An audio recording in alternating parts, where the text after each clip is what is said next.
Գյուրջան Կասկադ, հասանելի բնակարաններ 65 ամիս մարման ժամկետով։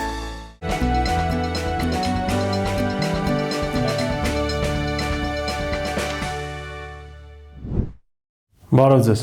Փաստինֆո եթերում շարունակում ենք հետևել միջազգային իրադրությանը։ Իսլամաբադում ավելի քան 21 ժամ տևած բանակցությունները Միացյալ Նահանգների եւ Իրանի ներկայացուցիչների միջև ավարտվեցին ըստ էության ապարդյուն։ Միջազգային եւ իրանական մամուլը հայտնում է այն մասին, որ առնվազն 3 կետերի շուրջ կողմերը չեն եկել ընդհանուր համաձայնության։ Օրմուզի նեղուցի ապաշրջափակում, շուրջ 400 կիլոգրամ հարստացված ուրանի փոխանցում Միացյալ Նահանգներին եւ Լիբանանի հարցը։ Այս 3 հարցերում Իրանը բավականին կոշտ դիրքորոշում է ցուցաբերել եւ Վենսը ստիպված է եղել լքել Իսլամաբադը։ Անընդհատ խոսվում է այն մասին, որ եւ Միացյալ Նահանգները եւ Իրանը շարունակում են պատրաստվել ըստ էության նոր պատերազմի։ Իրանական ինքնաթիռները տարբեր տեղերից, հիմնականում Չինաստանից, անընդհատ բեռներ են տեղափոխում Իրան, իսկ Միացյալ Նահանգների ղեկավարությունը հրահանգել է Պաուստային ֆոնդից հանել այն ինքնաթիռները, որոնք այնտեղ տեղակայվել են ըստ էության 50-ական թվականներից սկսած։ Խոսքը առաջին հերթին լցանավերի մասին է կամ այն ինքնաթիռները, որոնք օդում կարող են լիցքավորել ինքնաթիռները։ Եվ ահա Միացյալ Նահանգները հանում է դրանք Պաուստներից եւ սկսում մոդեռնիզացնել։ Դա վկայում է այն մասին, որ նոր պատերազմ է լինելու եւ կողմերը ըստ էության պատրաստվում են այդ նոր պատերազմին։ Միացյալ Նահանգների նախագահն հայտարարում է, թե իրենք ծովային բլոկադա է կենթարկեն Իրանը եւ Օրմուզի նեղուցից դուրս եկող ցանկացած նավ կարգելվի դեպի հիմնական կետը ուղևորվել է, եթե դրանք դուրս են եկել իրանական նավահանգիստներից։ Ինչևէ, ռազմական գործողությունները շարունակվելու են, դա ակնհայտ է։ Տրամպի համար սա նաև պատվի հարց է եւ հնարավորություն փրկելու դեմքը միջանկյալ ընտրություններից առաջ։ Իսկ միջանկյալ ընտրություններում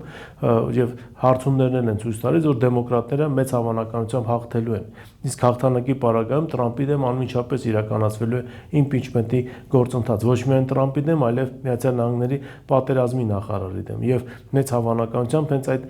գործընթացը կպսակվի հաջողությամբ։ Տրամպը սա շատ լավ է հասկանում, ինչպես ասում են, խաղադրույքները շատ բարձր են, կամ ամեն ինչ կամ ոչինչ սկզբունքով է Տրամպը առաջ շարժվում Իրանի հետ ունեցած իր հարաբերություններում։ Սպասենք տեսնենք, թե իրավիճակն այստեղ ինչպես է զարգանալու։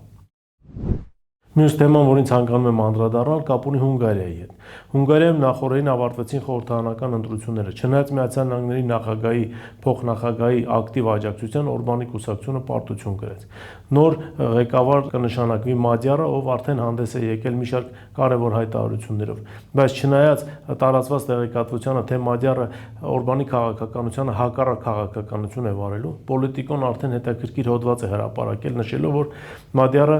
չի հրաժարվելու հիմնական այն քաղաքական գծերից, որ առաջ էր տանում Օրբանը, այսինքն ֆինանսական աջակցությունը Ուկրաինային, նա եւս մերժում է, բացի այդ ռազմական ներկայությունը եւ ռազմական մասնակցությունը այս պատերազմին եւս մերժելու է, սա ունի իր պատճառները։ Չնայած Օրբանի հետ ունեցած իր հակասություններին, Մադյարը շատ լավ հասկանում է, որ հիմնական մեխը տնտեսությունն է։ Օրբանը պայքարում էր, որպեսզի Ուկրաինայի տարածքից բարեկամություն նավթամուղով նավթը անխափան հասներ Հունգարիա, որն էր հետագայում վերածվելու էր վառելիքի, ինչը, ինչպես արդեն նշեցի, հունգարական տնտեսության հիմքն էր։ Եթե Մադյարը հակառակ քաղաքականություն է վարում, սա բերելու է տնտեսական լուրջ խնդիրների, քանզի Ուկրաինան այսպես թե այնպես չի թույլատրելու իր տարածքով բարեկամություն նավթամուղով նավթի փոխանցումը Հունգարիային։ Ուկրաինան այս հարցում ունի Եվրոպական միության Բրյուսելի աջակցությունը, քանզի Բրյուսելը որոշում է կայացրել, որ 2027 թվականից սկսած ամբողջությամբ դադարեցում է Ռուսաստանից ցանկացած տեսակի էներգակիրների մուտքը Եվրոպական միության տարածք։ Այնպես որ Մադյարը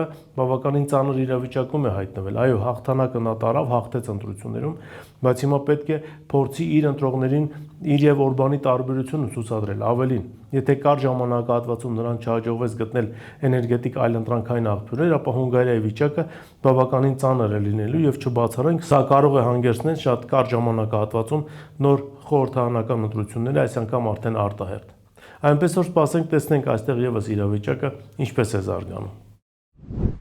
Եվ վերջին թեման, որին ցանկանում եմ անդրադառնալ, Չինաստան-Թայվան հարաբերությունների հետ է կապված։ Նախորդին տեղեկատվություն տարածվեց, որ Թայվանի ընդդիմադիր Գումենդան կուսակցության ղեկավարը ժամանել է Չինաստան եւ հանդիպել Սի Ցզինպինի հետ։ Հանդիպումից հետո նա հայտարարել է, որ պատերազմի վտանգը բավականին մեծ է Չինաստանի եւ Թայվանի միջեւ եւ ամեն ինչ պետք է անել հարցը խաղաղ ճանապարհով լուծելու համար։ Կարծում ենք, այս որոշման համար հիմք հանդիսացավ Իրանում տեղի ունեցած իրադարձությունների եւ Միացյալ Նահանգների ըստ էության տակտիկական պարտություն Իրանում։ Հիմա Թայվանում շատ լավ հասկանում են, որ եթե սկսվեց պատերազմ, ապա Միացյալ Նահանգները չի միջամտելու եւ քանի կա հնարավորություն Թայվանը կարող է օգտվել այս ամենից եւ ստանալ այնպիսի կարգավիճակ Չինաստանի կազմում, ինչպես օրինակ Մակաոն կամ Հոնկոնգը։ Հակառակ պարագայում Չինաստանը ուղղակի վերցնելու է կղզին, միացնելով իր տարածքին, վերականգնելու իր տարածքային ամբողջականությունը եւ դրա հետ կապված ունենալու է իրավական բոլոր հնարավորությունները։ Բայց դրա փոխարեն Թայվանը ոչինչ չի ստանալու եւ դառնալու է ուղղակի